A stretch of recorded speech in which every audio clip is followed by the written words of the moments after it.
Bagong Joy! Mas mabula, mas mabisa versus ordinary brand X liquid. Para sa sinina kakabloom sa kahumot, suwayi ang Charm Fabric Conditioner. Charm Factor, bagong gumagabloom. Charm Factor, damit ay may bangonin sa libong bulaklak. Charm Fabric Conditioner. Dunay Stay Fresh Technology. Sinina kakabloom sa kahumot.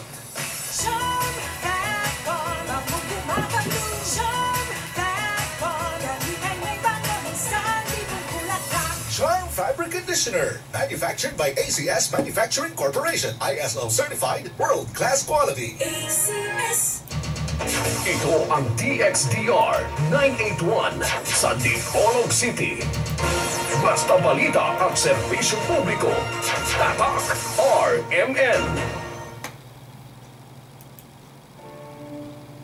Fátima dolorosa, mostraste el fuego infernal, pidiendo para salvarnos tu corazón venerar. Ave María, Ave María, Ave María.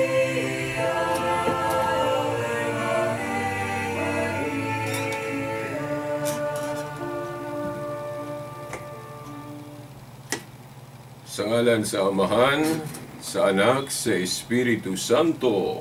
Amen. And iyan usab ang tulumanon nga giuluhan, ang kahayag sa pagtuong Katoliko, uban gihapon nining ubos ninyong alagad sa mao nga tulumanon, Silver Dondoyano Sr. alias Veritas. Okay, sa gihapon, ang makauban nato dinhi sa istasyon, ang atong mga kasamang radyoman sa technical side, kasamang radyoman Dani Luod, kasamang radyoman Tax Ilumba, ug sa gihapon atong pasiunang pagtimbayan sa atong amahan dinhi sa istasyon, ang atong station manager, si kasamang radyoman Edgar Dagumo, uban na sa iyang tibuok yun staff dinhi sa maong istasyon, ang atong mga kaupang mga amigong radyoman, no? Okay, kamo nga nag-view karon sa live streaming sa RMN Dipolog, sa tanang naminaw sa AM o FM band, o kinsa pa man nga naakaron naka-monitor aning atong programa. Akong pagyukbo kaninyo pagtahod, maayong adlaw sa Ginoo, o dili nato makalimtan ang atong paghiyukbo, pagtahod sa atong amahan dinhi sa atong diocese, ang atong obispo, si Most Reverend Severo Kaermari D.D., uban na sa mga kaparian nga mialayon kaniya sa pagpangamahan dinhi sa atong dapit, no, sa atong diocese, no, sa Dipolog. Akong paghiyukbo, pagtahod kaninyo, no, sama pananglit Reverend Father Ramil Curong, ang atong Diocesan Spiritual Bible Director, no, sa CFD, o gasab sa diha sa Cathedral, atong Vicar diha sa Cathedral, ato po nga Director Reverend Father Ruin Rui Salvo, o gasab Reverend Father Leonilo Dagpin Jr. ug sa tanan nga dili na nato hinganlan agi sa kadaghan ug dito ka memorya. Okay. Kung pagyukbo kaninyo nga tanan. O liwas na karon, no, sa eleksyon, hinaot nga okay, ang mga nakalaog mo tuman gayud sa ilang gisaa diha sa pagpangampanya. Okay, dili man yun na ma-perfect yun na ito ng ato eleksyon, no, na yung mga siguro mga lapses. Pero yun ana naman yun na. Pero mupadayon gihapon ta. O ato lang yung ipanghinaot nga giyahan ang mga nakadaog sa ilang yung tahas ingon nga mga sulugoon sa ato tagsa-tagsa ka dapit, lokal man o nasyonal. Okay, dirita ron sa pagpadayon sa atong kausa sa pagpanalipod sa pagtuo, no? Pagtuong universal o katoliko. Inline sa atong gisgutan mo diretso ta,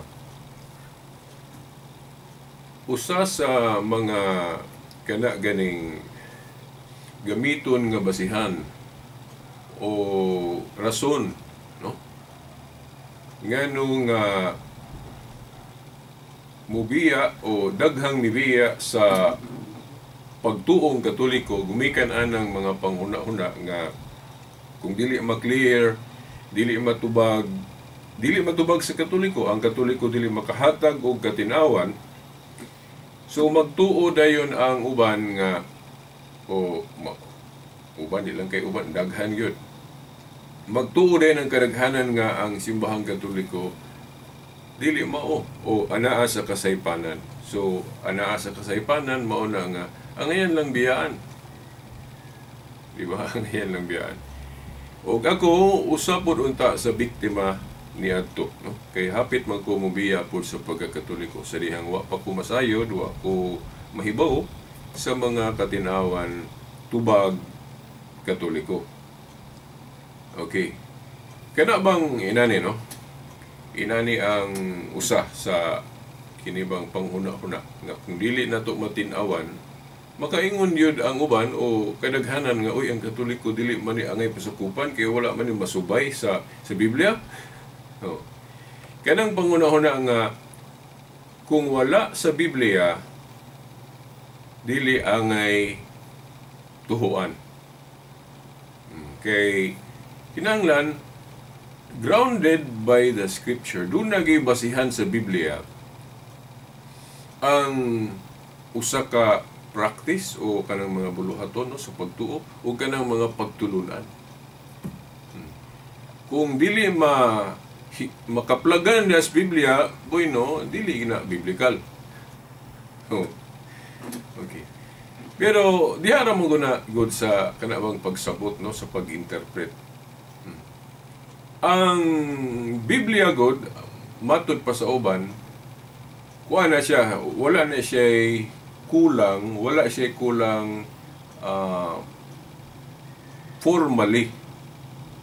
Oh, wala siya kulang formally. But pasabot na natanan diha ang gikinahanglan.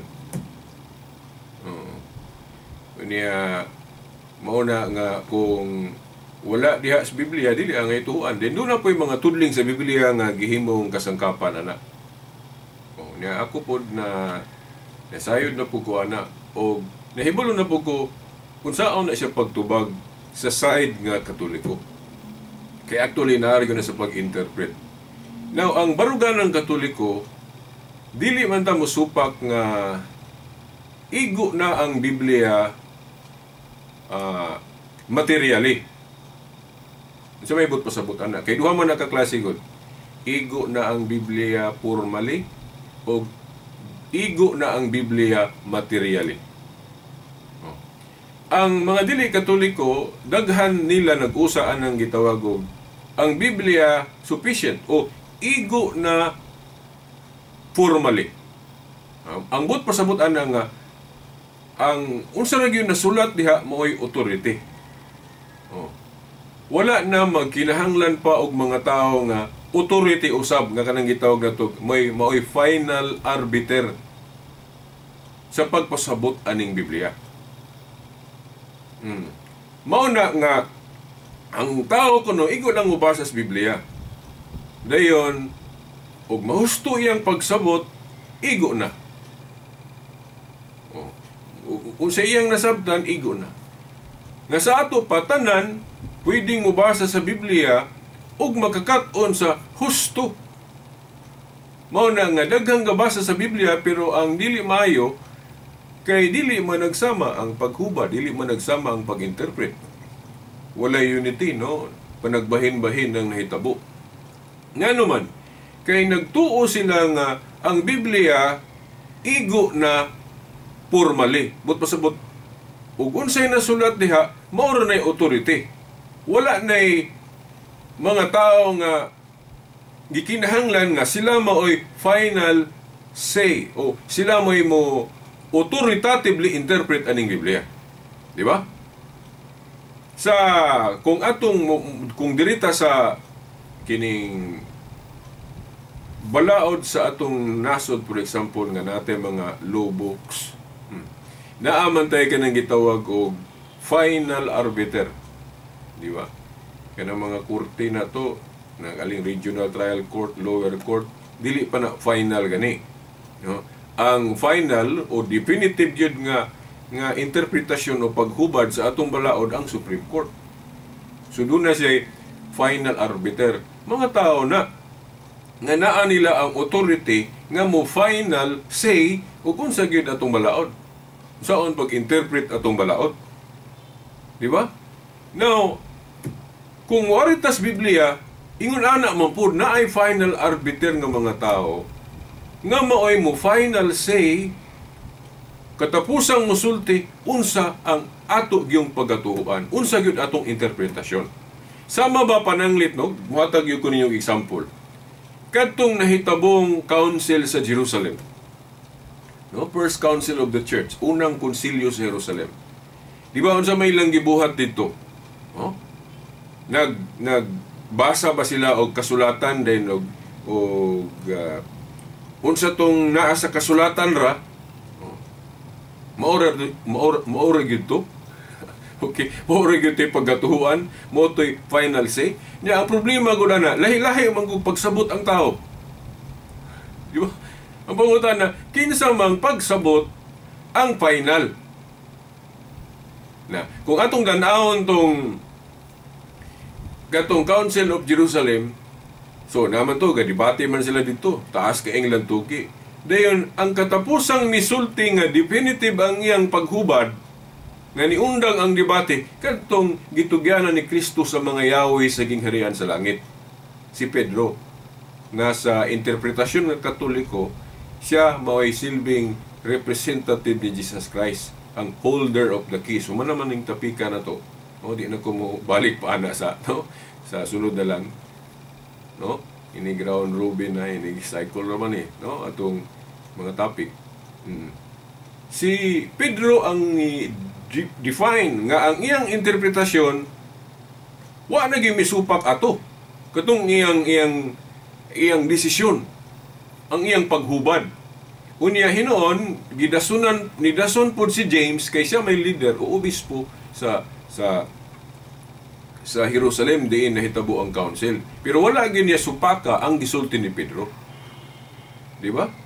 Oh. Pero naay gisulti si Pedro dito nga bisan pag ayuhog tan-aw nimo sa kasulatan kay ang ilang kasulatan sa una, di ba, Old Testament pa lang kay wala pa may humandaan nga New Testament. Katong desisyon ni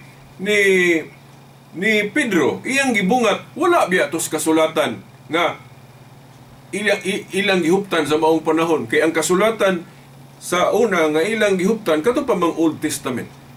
Oh, kadtong pag ingon ni Pedro nga iyang gipasabot nga dili na kinahanglang tulion pa ang mga hentil nga magpasakop sa gingharian. Nga gipasabot pod sa council nga dili na obligado ang kanabang magpasakop sa gingharian diri sa New Covenant ang kanang pagpatuli. Kay dili na mao ang entrance sa kingdom.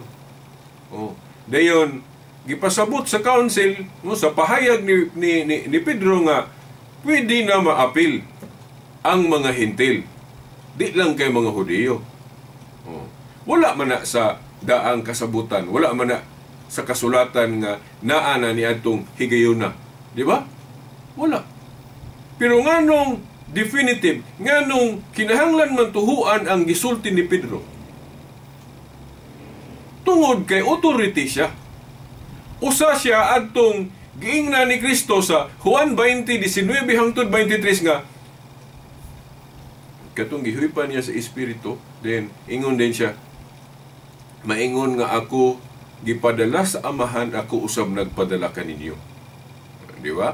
O, nga maoy authority aning pagpanudlo. Yan, ingon pa gyud sa Lucas 10:16, ang naminaw ninyo, naminaw usab kanako. Ang wala magpatalinghog kaninyo, wala usab magpatalinghog kanako. So, na ay authority. Dili lang kay ang nasulat maoy authority. Di ba? Na ay mga tao nga authority usab nga maoy mo final say. Oh, kay kadtong lantugi nila sa Jerusalem, wala biya mo, di mo pud no musulti ng kasulatan. Ang musulti tao magyud. Unya kadtong gibungat ni Pedro nga statement, wala biya tos kasulatan nga present atong panahona. Di ba? Kay ang New Covenant teaching gipang orally pa, wala pa masulat. Ug naa man gali na sulat pipila lang when ang uban labi na ng Book of Revelation nga awahi gituan na suwat, usa sa mga awahing nasuwat, wala pa na. Then kung naa na may nasulat pipila pero wala pa malangkob, wala pa gali ma-officially canonize o declare nga mao ni ang official nga mga libro nato sa New Testament, wala. So mao na mga tinahod nga viewer o mga tinahod nga tigpaminaw, mao ni usa sa konkreto kayong example nga sayop ng muingon ka nga Biblia ra gyud ang authority. Kana bang muingon ba nga ang Biblia igo na o sufficient formally? Kabut pasabot sinulat ra gyud. Wa nay authority nga mga tao nga muhangad ta sa ilang paghubad. Dili gyud na mao. Tanaw ra gyud na nga daghang kayong gatuo ana kanang sula eskriptura nga ang authority kana rang sinulat. Unsay nahitabo na to ni daghan ang relihiyon? Ngano man? Kay wala man magtuo nga naa di mga tao nga sila ra ang final arbiter o Supreme Court ang sa paghubad aning Biblia. Sa to pa bisan kinsa. Wa man pud sila laing choice good kung dili ka Katoliko, kung manudlo kag pagtulunan samas gitudlo sa Katoliko nga ang Biblia sufficient, igo na, pero dili siya igo formally. Materially, igo na kay naa man pud diha gisulti diha sa Biblia nga anaay mga tao nga gitahasan si Kristo nga mopasabot ani katong iyang giingnan, ang inyong idili diri siyota, idili sa langit, ang inyong itugot. Mao man to sila, no? Kaya nang gitawag na itong mga authorities. Magisterium. Di ba? Ang unang magisterium, mga apostolis man. Kanang atong mga obispo ron, sila ra successor na sila. Heredero na sila sa authority sa mga apostolis. Pero gikinahanglan sila. Kay ang sinulat, di mo na siya katingog. Di ba?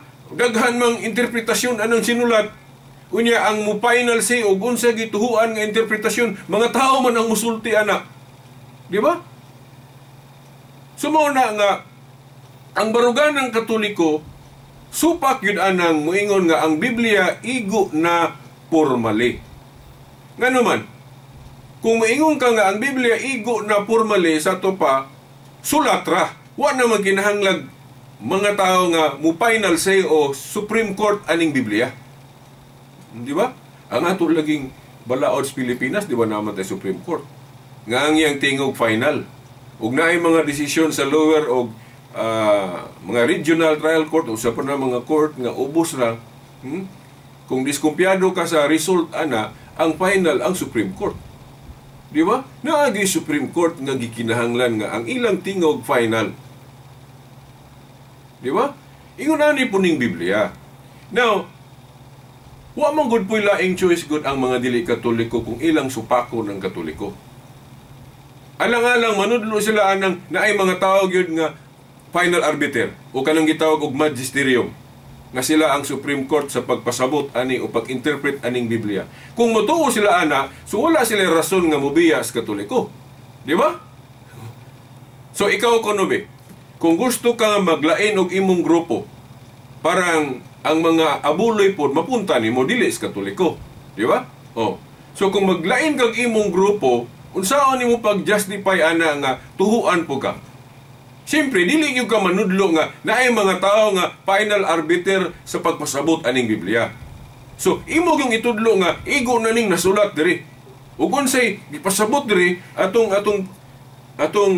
individual nga pagsabot, mao na. Unya kay daghang manggahimo ana. Unya nanganong nadaghan man lagi ning relihiyon kung insakto pa na.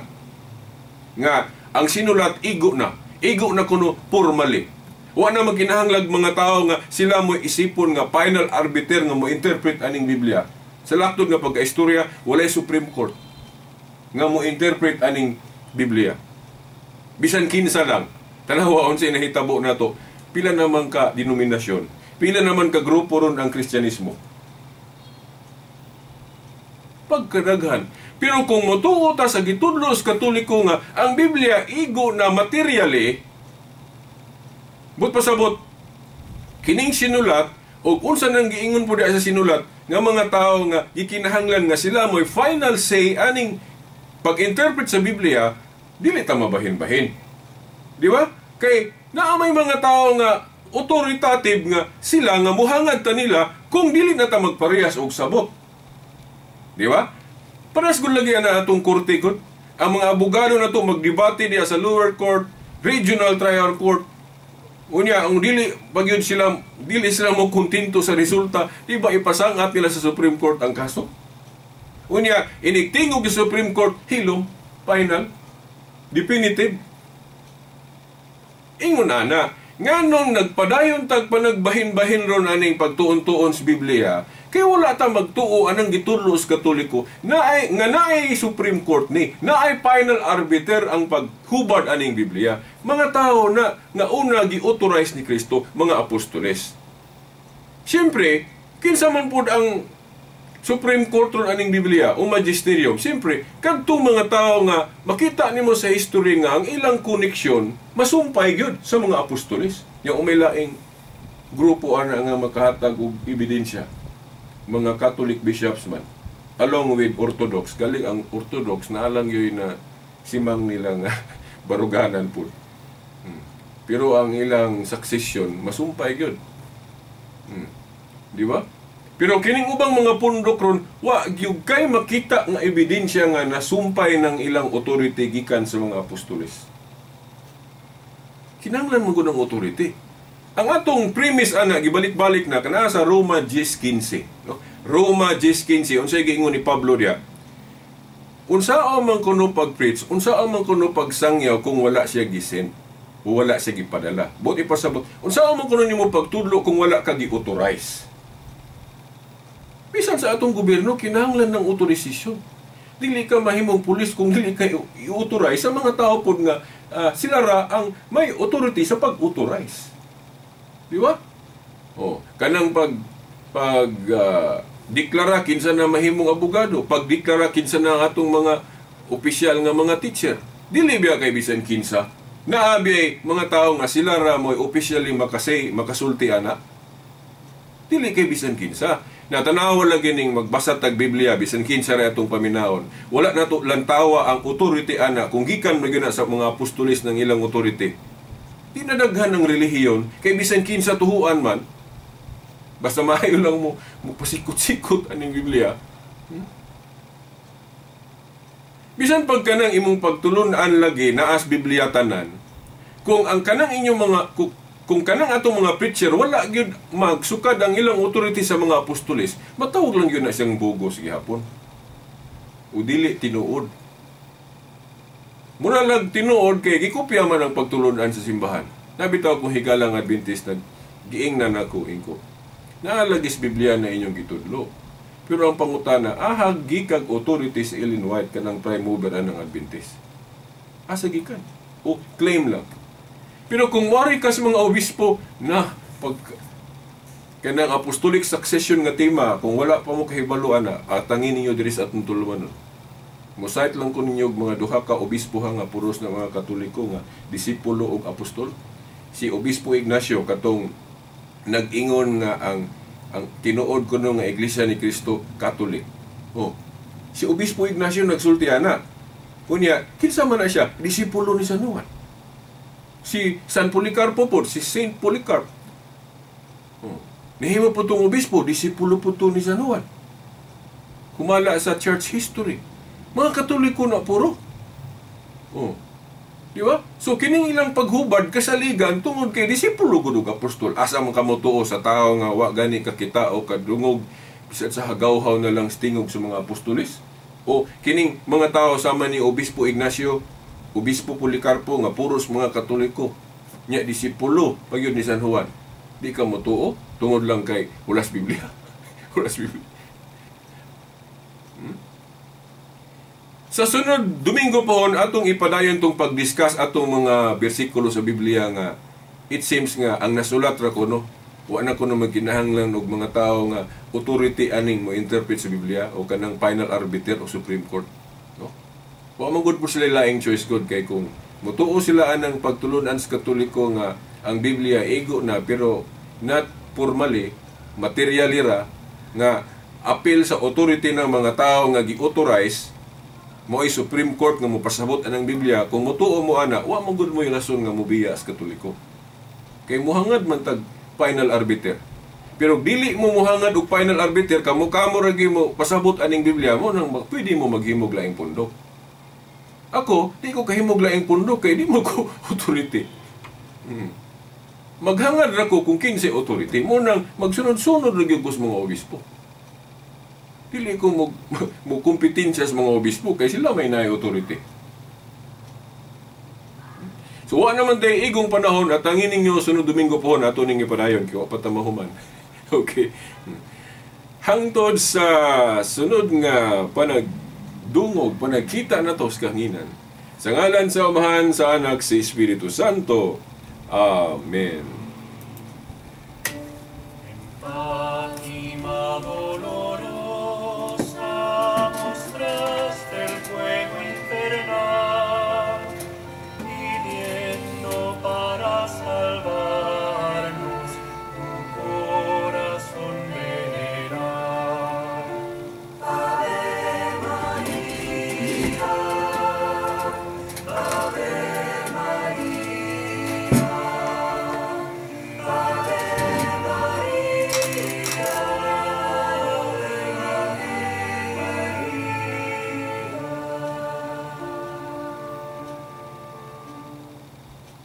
Tatak RMN. Ilita, uy! Abog kaayo! Nanimaw, masunaning buhok na ako. For our best ever summer, dapat walang makakapigil. Go na go sa new Best Ever Sunsilk with Active Infusion. A blend of oils, vitamins, and proteins para smooth at bango all day. With regular use, wala'y makapugong sa kahumon. Makagigil!